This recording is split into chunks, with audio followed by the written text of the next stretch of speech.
आइए अब इस पाठ में जो शब्दार्थ हैं उन्हें देखते हैं। शब्दार्थाः पुरा प्रोक्ताः।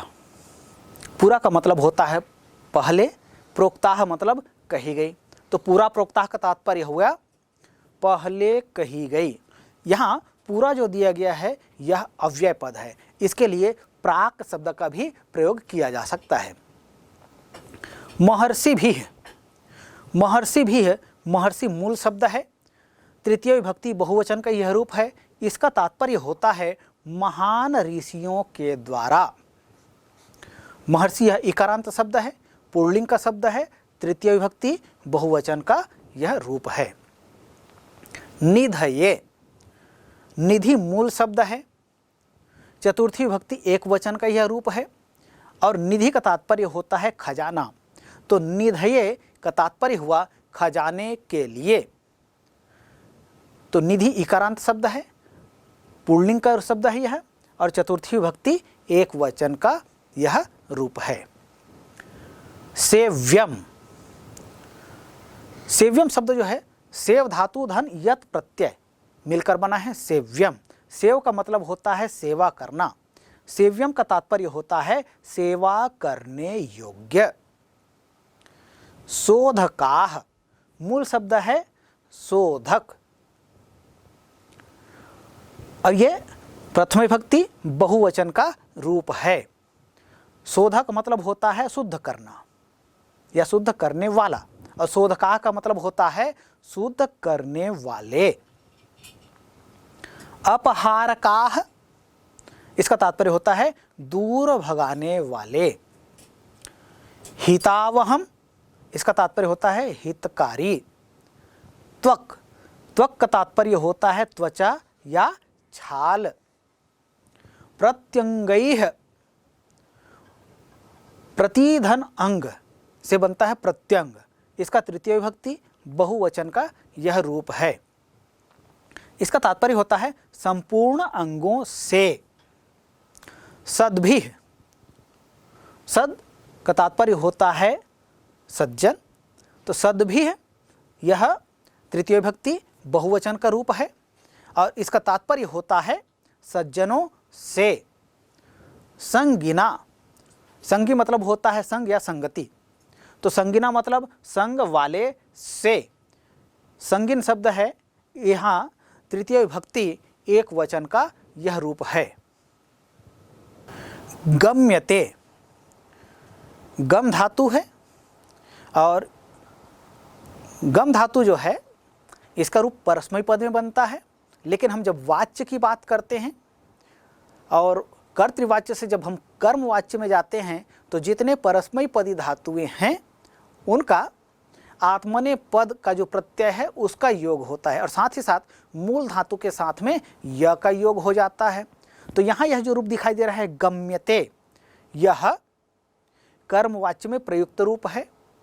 तो गम मतलब होता है जाना, गम के साथ में य का योग हुआ और ते एते अंते जो आत्मने पद लट लकार के प्रत्यय हैं उनका योग हुआ।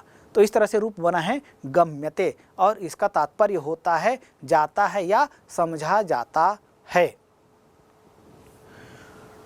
वैद्यः, वैद्यः अर्थात चिकित्सक, यह प्रथम पुरुष एक वचन का रूप है।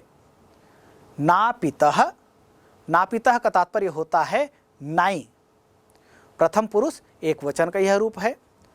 हंत्रिणाम, हंत्रिणाम हन धन त्रिच धातु के योग से बना है हंत्रि, इसका षष्ठी विभक्ति बहुवचन का यह रूप है हंत्रिणाम। इसका तात्पर्य होता है हत्यारों के। हस्तेषु, हस्त का तात्पर्य होता है हाथ और हस्त शब्द में सप्तमी विभक्ति बहुवचन का प्रयोग होने से रूप बनता है हस्तेषु और इसका तात्पर्य होता है हाथों में। शस्त्र हताः, शस्त्रेण हताः इति शस्त्र हताः।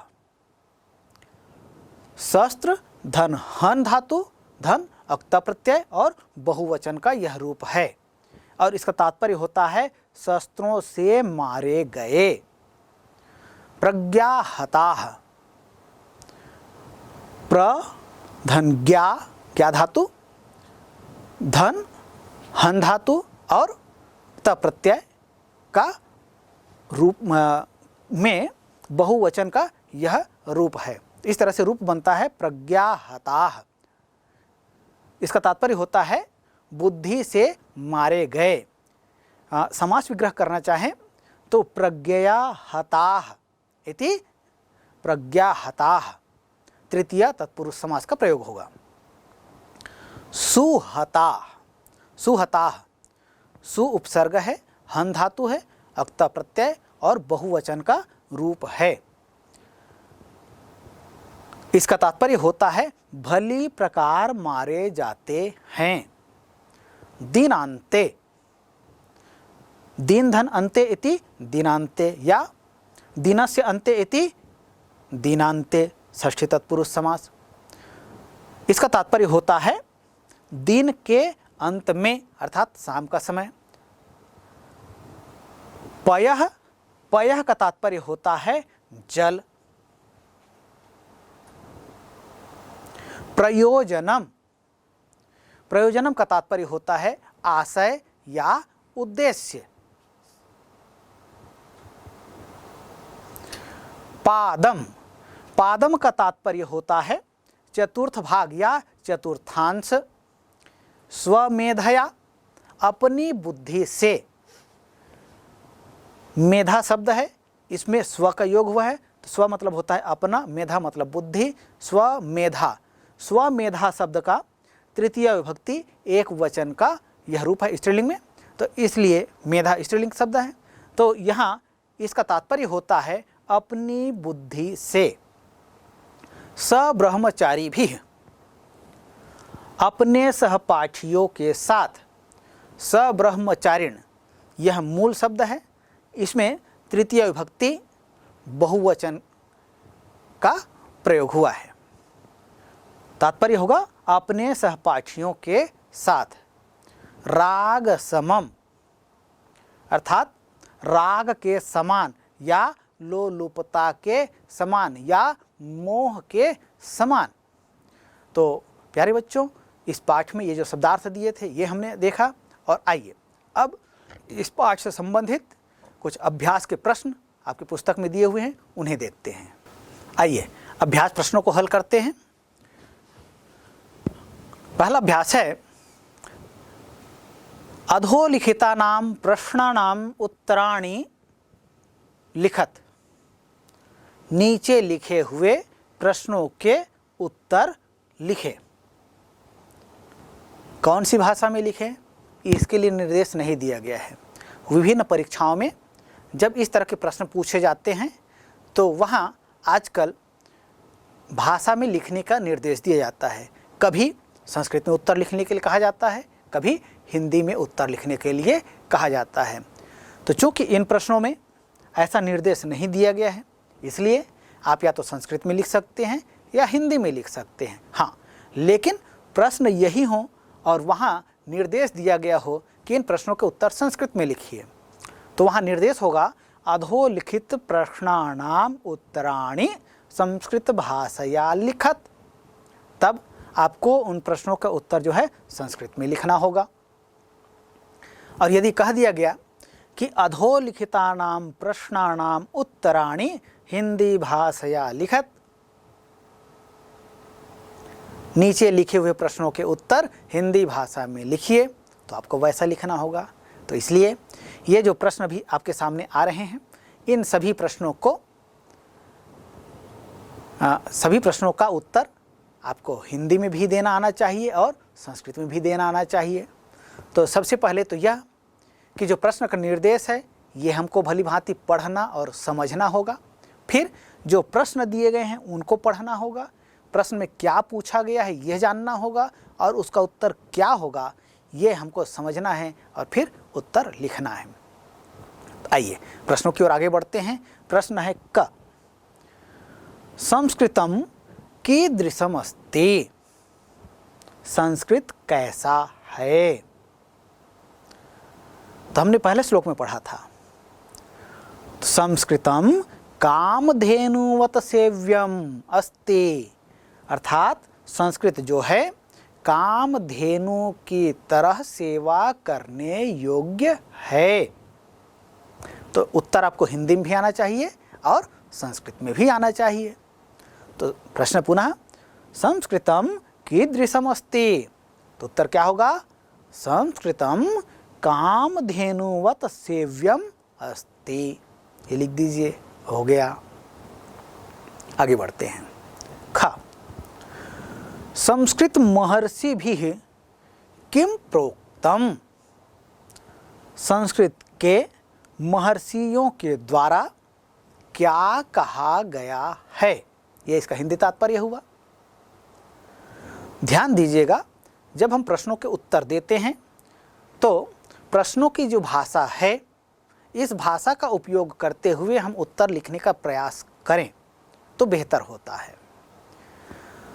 यहाँ प्रत्येक वाक्यों में आप देखेंगे तो एक न एक प्रश्न सूचक शब्द का प्रयोग किया जाता है।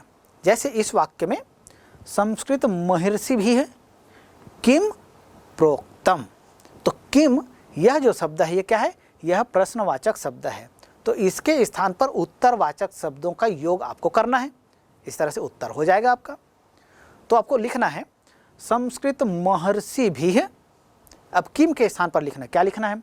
सर्वा विद्याः पुरा प्रोक्तम, संस्कृत महर्षि भी है सर्वा विद्याः पुरा प्रोक्तम, संस्कृत के महर्षियों के द्वारा सभी विद्याएं पहले ही कह दी गई हैं, या संस्कृत के महर्षियों के द्वारा सभी विद्याएं पहले ही कही जा चुकी हैं। ऐसा कर दीजिए, हो गया। संस्कृत में भी उत्तर लिख लिया आप, हिंदी में भी दे दिए।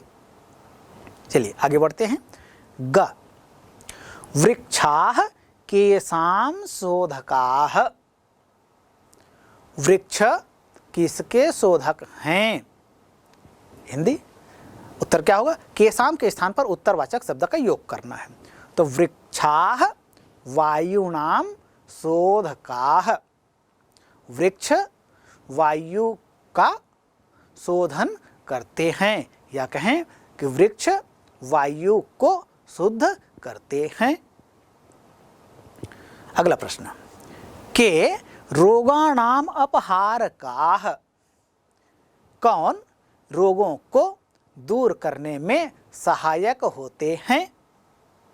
तो के यह प्रश्नवाचक शब्द है, इसके स्थान पर उत्तरवाचक शब्द आपको स्थापित करना है।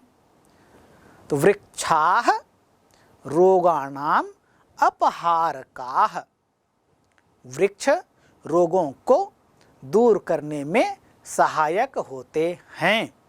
कैसे दूर सहायक होते हैं? क्योंकि वृक्ष जो हैं वायु को शुद्ध करते हैं, और वायु शुद्ध होता है तो संसार के समस्त प्राणी जो है रोगों से मुक्त होते हैं, या वे रोगग्रस्त नहीं होते हैं। इस तरह से वृक्ष रोगों को दूर करने में हमारे सहायक होते हैं।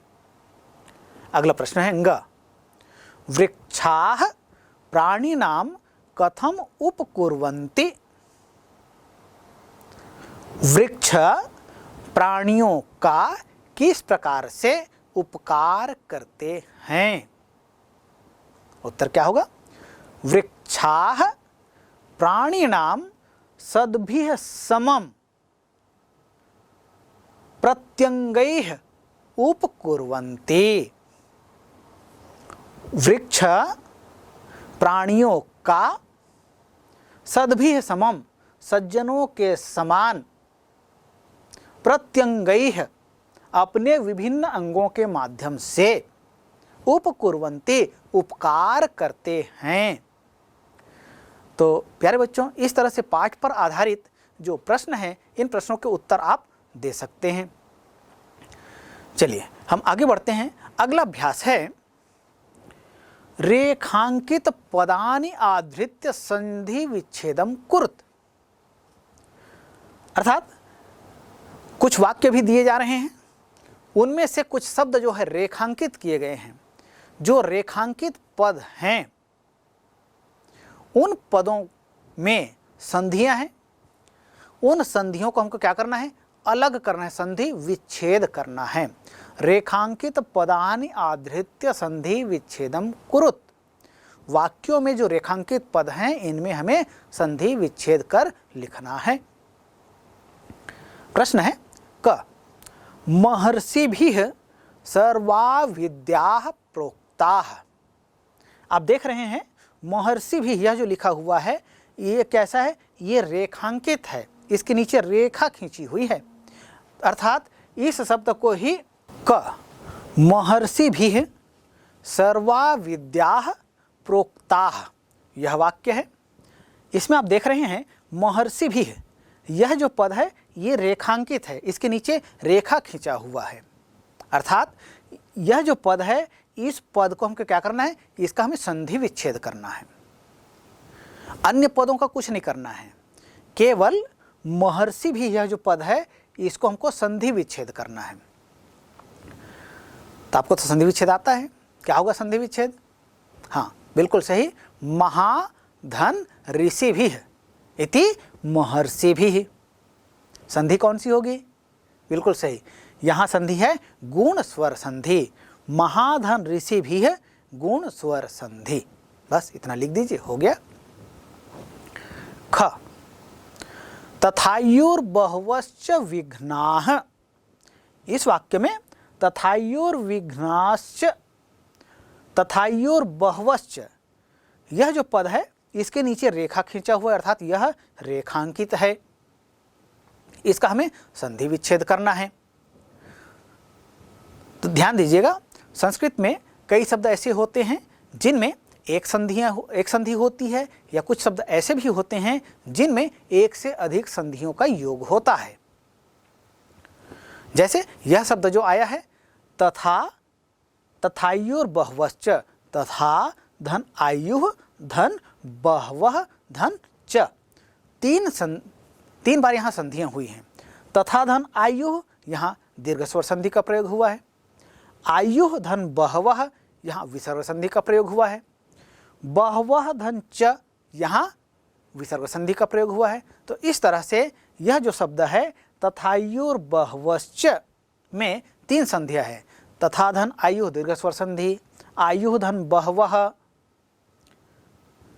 विसर्ग संधि, बहवः धन च विसर्ग संधि। तो इस तरह से कई शब्द ऐसे होते हैं जिनमें एक से अधिक संधियों का भी प्रयोग मिलता है, वैसा ही यह शब्द है। तो इसका भी आप संधि विच्छेद, सभी जितनी संधियां हैं सभी संधियों को हमको अलग करना होगा। इस तरह प्रश्न यदि परीक्षा में पूछा जाता है तो। ग पयः निशान्ते पिबेत। इस वाक्य में निशान्ते, इस पद में रेखा खींचा हुआ है, अर्थात यह रेखांकित पद है, इसको हमको क्या करना है, संधि विच्छेद करना है। निशान्ते, इस पद को हम संधि विच्छेद करेंगे तो क्या होगा, निशा धन अंते, संधि कौन सी होगी, संधि होगा दीर्घ स्वर संधि। निशा धन अंते इति निशान्ते दीर्घ स्वर संधि। इतना लिख दीजिए, हो गया। घ सस्तम ग्रसितुम यच्छक्यम। इस वाक्य में यच्छक्यम, यह जो शब्द लिखा हुआ है इसके नीचे रेखा खींचा हुआ है, अर्थात यह रेखांकित पद है। इस पद का हमको क्या करना है, संधि विच्छेद करेंगे। तो इसका जब हम संधि विच्छेद करेंगे तो क्या होगा रूप, यत धन शक्यम। संधि क्या होगी, संधि का नाम है व्यंजन संधि। त के आगे स आता है तो उसको क्या हो जाता है, वो छ हो जाता है। ये व्यंजन संधि के नियम में आप पढ़ेंगे। तो इस तरह से ये तो जो अभ्यास में संधि विच्छेद करने के लिए कुछ वाक्य दिए हैं उनमें से कुछ पदों को रेखांकित किया गया है, ये केवल नमूना मात्र है। इसी तरह से हम जो पाठ भी पढ़े हैं सुभाषितानि, उस पाठ से संबंधित जो विभिन्न पद हैं जिनमें संधियां हैं, उनमें से भी विभिन्न परीक्षाओं में प्रश्न पूछा जा सकता है कि हाँ ये संधि पद है, इसमें से आपको संधि अलग करना है और साथ ही साथ संधि का नाम भी बताना है, ऐसा कहा जा सकता है। आइए आगे बढ़ते हैं। हमारा अगला अभ्यास है एषु शब्देषु को भिन्नः। एषु इनमें से, शब्देषु शब्दों में से, को कौन, भिन्नः भिन्न है। एषु शब्देषु इन शब्दों में से कौन सा शब्द जो है भिन्न है। देखिए यहाँ कहीं प्रश्नवाचक चिन्ह नहीं लगा है, लेकिन जैसे हम क देखते हैं, क संस्कृते, गम्यते, क्रियते, दृश्यते, ये 4 शब्द यहाँ दिए हुए हैं। इन चारों शब्दों में कहीं पर प्रश्नवाचक चिन्ह नहीं लगा है। करना क्या है? करना यह है कि इन चारों शब्दों में कुछ समानता है और साथ ही साथ उस समानता में से किसी शब्द में असमानता भी, वो भिन्नता है। किस आधार पर भिन्नता है ये आपको चयन करना है। अर्थात किसी न किसी आधार पर कोई शब्द भिन्न होगा, तो जिस आधार पर दूसरे शब्द समान हैं और उस आधार पर वह शब्द भिन्न है, उस शब्द को आपको क्या करना है? चयन करके लिखना है। तो शब्द यहाँ जो दिए हुए हैं देखते हैं, संस्कृते, गम्यते, क्रियते और दृश्यते। तो यहाँ जितने शब्द दिए हुए हैं सभी जो हैं धातु के रूप हैं। चाहे हम गम्यते की बात करें, गम्यते मतलब जाता है, क्रियते मतलब किया जाता है, और दृश्यते मतलब दिखाई देता है, और संस्कृते मतलब संस्कृत में। तो देखिए ये जितने रूप दिए हैं, गम्यते, क्रियते और दृश्यते, ये सभी क्या हैं? ये सभी क्रिया के रूप हैं। लेकिन संस्कृते जो कह रही है क्या है? ये शब्द का रूप है। तो एक 3 जो है धातु के रूप है और एक क्या है? शब्द का रूप है। तो धातु का रूप नहीं है। हाँ, केवल कृते होता तब वो क्रि धातु है, उसमें अक्ता प्रत्यय का प्रयोग हुआ है और सम उपसर्ग का योग हुआ है। ऐसा किसी अन्य जो शब्द दिए हैं उनमें ऐसा कहीं पर उपसर्ग का योग नहीं है और कोई भी कृदंत का रूप नहीं है। सभी जो हैं धातु के रूप हैं, चाहे गम्यते की बात करें, क्रियते की बात करें या दृश्यते की बात करें। संस्कृते जो है इसमें सम उपसर्ग भी लगा है और धातु में अक्ता प्रत्यय का प्रयोग हुआ है और ये सप्तमी विभक्ति का प्रयोग हुआ है। बाकी सभी में क्या हुआ है? बाकी सभी जो है लट लकार प्रथम पुरुष के रूप दिए हुए हैं। तो इस तरह से संस्कृत शब्द जो है अनेक स्तर पर इन शब्दों से भिन्न है। तो इसलिए एषु शब्देषु को भिन्नः, एषु शब्देषु संस्कृते, गम्यते, क्रियते, दृश्यते, एषु शब्देषु संस्कृते इति भिन्नः। अर्थात संस्कृते यह शब्द जो है इनमें से भिन्न है। इसका चयन करके आपको लिखना है। हो गया? आगे देखते हैं। ख क्रीडति, धावति, पीबति, ददति। अब यहाँ हम देखते हैं सभी में ती ती ती का योग हुआ है और सभी जो है धातु के ही रूप हैं। अब भिन्नता कहाँ है और कैसे है तब देखते हैं। क्रीडति खेलता है, अर्थ देखते हैं। क्रीडति मतलब खेलता है, धावति मतलब दौड़ता है, पीबति मतलब पीता है और ददति मतलब देते हैं। अभी जो 3 धातुएं हैं क्रीडति, धावति और पीबति का अर्थ जो है एक वचन में है और ददति का अर्थ जो है वो बहुवचन में है। क्रीडति खेलता है, धावति दौड़ता है, पीबति पीता है और ददति ये क्या हो गया? देते हैं। तो ददति जो है ये दा धातु है, इसका रूप बनता है ददाति दत्तः ददति, ददासि दत्तः ददत्। ददति शब्द जो है यह दा धातु से बना हुआ है, इसका रूप बनता है प्रथम लट लकार प्रथम पुरुष में ददाति दत्तः ददति, ददासि दत्तः दत्थ, ददामि दद्वः दद्मः। तो ददति यह रूप जो है यह एक वचन का नहीं है, यह रूप जो है बहुवचन का है। इसलिए क्रीडति, धावति, पीबति से यह भिन्न है। तो क्रीडति, धावति, पीबति, ददति एषु शब्देषु ददति इति शब्दम या पदम भिन्नः। तो ददति क्या है, यहाँ अलग है, तो इसको आपको चयन करके लिखना है। हो गया। चलिए आगे बढ़ते हैं। ग पठन्ति, चलन्ति, धावन्ति, हसन्ति, ये पद हैं। अब इन पदों में से भिन्न कौन है, कौन सा पद है, यह हमको जानना है। तो इसके लिए हम क्या करना होगा, सबसे पहले इनके अर्थ को हम देखते हैं। पठन्ति पढ़ते हैं, चलन्ति चलते हैं, और धावन्ति दौड़ती हुई, हसन्ति हंसते हैं। तो अर्थ के आधार पर देखें तब भी हमको भिन्नता दिख रही है। क्या कि पठन्ति पढ़ते हैं, चलते हैं, हंसते हैं, और एक धावन्ति दौड़ती हुई, तो ये अलग दिख रहा है। एक दूसरा, सभी में हम देखते हैं तो धातु तो हैं, जैसे पठन्ति में पठ धातु है, चलन्ति में चल धातु है, धावन्ति में धाव धातु है, और हसन्ति में हस धातु है। तो पठन्ति जो है ये लट लकार प्रथम पुरुष बहुवचन का रूप है। पठति, पठता, पठन्ति, ये इसका रूप बनता है। चलन्ति ये भी लट लकार का रूप है। लट लकार प्रथम पुरुष एक वचन का रूप है। चलति, चलता, चलन्ति, इसका रूप बनता है। धावन्ति ये कैसे बनता है, धाव धातु तो है, किंतु इसमें कृदंत प्रत्यय का योग हुआ है। कृदंत प्रत्यय है सत्री, धाव धन सत्री प्रत्यय का योग हुआ। तो इस तरह से इसका जो रूप बनता है, सत्री प्रत्यय का जब योग किसी धातु के साथ होता है तो आप जानते हैं इसका रूप जो है तीनों लिंगों में रूप बनता है। धावत नपुंसक लिंग में बनेगा, पुल्लिंग में धावन बनेगा, और स्त्रीलिंग में इसका रूप बनता है धावन्ति। तो यहाँ पर जो रूप आया है वो कौन सा है, ये स्त्रीलिंग का रूप है। धाव धातु सत्री प्रत्यय स्त्रीलिंग का रूप है, और इसका तात्पर्य होता है दौड़ती हुई। सत्री और सानज प्रत्यय ऐसे प्रत्यय हैं ये जिन्हें वर्तमान कालिक प्रत्यय कहा जाता है। हुआ या हुए, हुई अर्थ में इसका प्रयोग किया जाता है। हसन्ति हस धातु है, लट लकार प्रथम पुरुष बहुवचन का यह रूप है।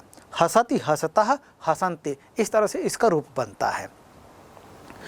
तो हम देखते हैं पठन्ति पढ़ते हैं, चलन्ति चलते हैं, हसन्ति हंसते हैं, और धावन्ति दौड़ती हुई। तो इस तरह से यह जो है अर्थ के आधार पर भी अलग है।